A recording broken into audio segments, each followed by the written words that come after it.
6 years ago, I believed I was the happiest man in the world. My wife, Emily, and I met at a university club. I confessed my feelings for her, and we started dating. We spent a lot of time together, going to hamburger joints, watching recommended movies on DVD, and going on drives. We had a great time together. After dating for a while, we moved in together. When we both got jobs and settled into our routines, I proposed and we got married. We were delighted every day as husband and wife. When Emily received phone calls at home, she would say, "Yes, this is the Miller residence," looking a little nervous. I loved watching her like that. We wanted our first wedding anniversary to be unforgettable, so we planned a trip to the beach. I took the afternoon off and stopped by a jewelry store to buy a surprise gift for Emily. As soon as I walked out of the store, the cell phone in my bag rang. "Am I speaking with Mr. Miller?" It was the police. At that instant, I felt all the blood drain from my body. Could it be that Emily was involved in some kind of incident? Such thoughts crossed my mind. The cop on the other end of the phone began to explain quietly and monotonously. A fire had broken out in a building next to the station that housed several restaurants. Emily was in the midst of a business meeting at a restaurant near the scene of the fire. The corridor was stacked with cardboard boxes, so the fire spread quickly. The flames did not reach Emily's restaurant, but it was rapidly engulfed in black smoke. The officer explained that she was rushed to the emergency room unconscious. "Oh my God, okay, I'll be right there." I was shocked and terrified, but I quickly grabbed a cab and hurried to the hospital where Emily had been taken. The 30 minutes it took to get to the hospital seemed like hours. My heart was beating faster and faster. Please let her be safe, I prayed. My prayers, however, did not reach God. When I got to the hospital, I saw Emily with her face covered by a white cloth. The doctor in charge was explaining something to me, but I couldn't understand a word. I sat there, strengthless, my mind blank and unable to think of anything. After a while, I returned to work and spent my days just doing my job. That was all I could do. I sat there, helpless, my mind blank, unable to accept the reality. Then one day, on the 5th anniversary of Emily's death, something unexpected happened. Miss Miller, our department's administrative assistant, had opted to take maternity leave. During her 6-month absence, a temporary employee would be hired to fill her position. On the following Monday morning, Emma, our new office clerk from the temp agency, was introduced to us. "I'll be here for only 6 months, but I look forward to working with you all," she said, bowing slightly. The manager looked at me and beckoned. "Logan, can I have a moment with you?" Then he turned to Emma. "You can work with Logan for a while to learn all the jobs." As he explained this to Emma, I couldn't stop staring at her. My heart raced, but I managed to keep my cool somehow. "I'm Logan. It's nice to meet you," I said, though I felt I was staring at her for too long. She looked exactly like Emily, my wife who had passed away. It was uncanny, as if she were a reincarnation of Emily. Oh no, so I'm going to be her mentor, I thought. "Emma, how good are your computer skills?" I asked. She smiled and replied, "I understand all the basics," looking me firmly in the eye. Emily had the same tendency to smile first when she answered something she was sure of. Later that evening, I saw Emma doing data entry, and our eyes met. I quickly tried to avert my gaze, but she stood up and walked over to me, smiling. "Here you go," she said, offering me candy. "You must be tired from working so hard, Logan. When you feel tired, take some glucose." Her words were eerily familiar. Emily had said something similar to me while I was working on a project at home. It hit me then. I was looking for Emily and Emma. Emma was puzzled by me. Logan is not a difficult person to approach, but he appears sad at times, or is it my imagination? She wondered. When I ask him questions about his work, he is very polite, but when I ask about his family, he almost stops talking. What concerns me the most is that I have never seen Logan smile. Maybe he's going through something painful, but I shouldn't interfere in other people's private lives. Despite her resolve, Emma couldn't help but wonder how painful it must be for him to go through daily life without a smile.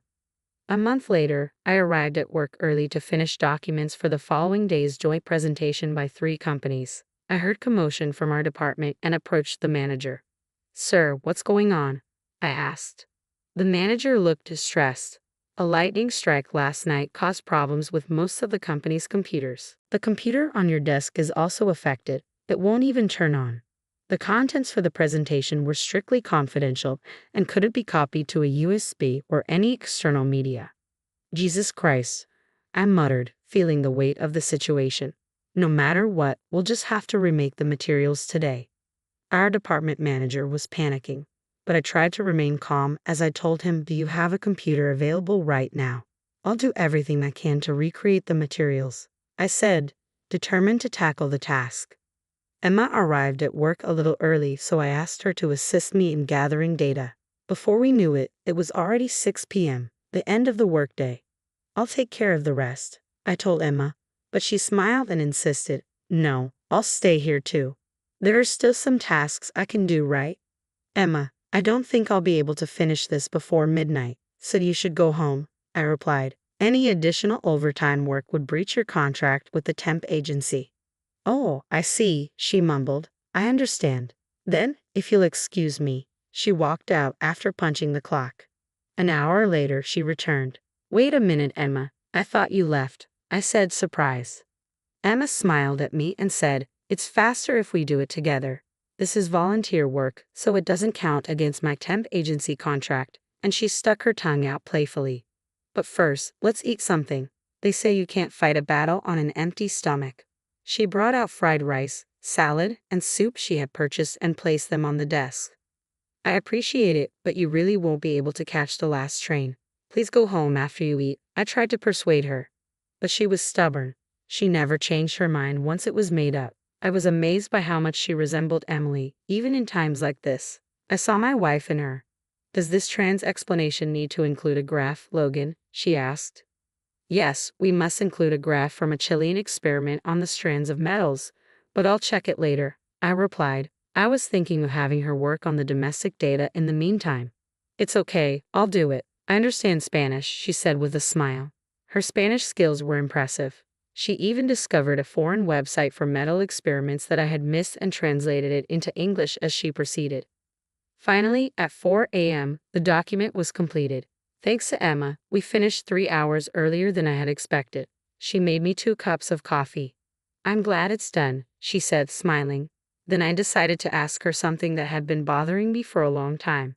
"Hey, Emma, this is a picture of my wife. Do you know her by any chance?" I showed her a picture of Emily that I had saved on my phone. She appeared shocked for a minute, but her face immediately became sorrowful, and she said with tears in her eyes, "I know her. I know her well. So Logan, you were Emily's husband." "Yes." "Were you close to Emily? Were you 2 friends?" "We've never met before, have we?" I asked. She started talking little by little. "Emily and I are cousins, and we grew up together. We spent every day together until I graduated from junior high school. But when my father was transferred overseas, the whole family had to go to Spain. My father was reassigned to return to the headquarters 2 years ago, and the entire family returned together. I couldn't make it to Emily's wedding or funeral." As she spoke, more tears welled up in her eyes. "After I came back to America, I wanted to at least visit her grave. I went to the address listed on the card to report our return, but she had already moved away."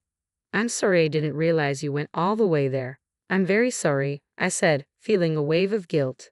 Even though she had been crying, she burst out laughing as I bowed my head. "Logan, you're exactly like Emily said you were." I wondered what Emily had said about me. Emma explained, "Every time I spoke with Emily on the phone, she always mentioned you. She told me you were the most sincere and kindest person in the world." Emma's words brought back memories, and I found myself naturally smiling. "Logan, this is the first time I've seen you smile. Thank God. I thought you were one of those people who never smiled," she said, surprised. I realized then that I hadn't smiled in the 5 years since Emily died. I must have made people around me feel uncomfortable. I felt sorry for Emma too. "Tell me more about Emily," I said, and Emma's face lit up with joy. "Sure, I will definitely be there," she replied eagerly, repeating it several times. We were probably a bit delirious from pulling an all-nighter and ended up having a long conversation. We left the office shortly after, concerned about the presentation scheduled for that day. The joint presentation by the 3 companies was a great success. Emma, with her background in Spain, demonstrated her Spanish skills by gathering and translating information from Spain and Chile into clear English. The presentation materials, which she simplified, were well received. The manager smiled from beginning to end. A few days passed and Sunday came.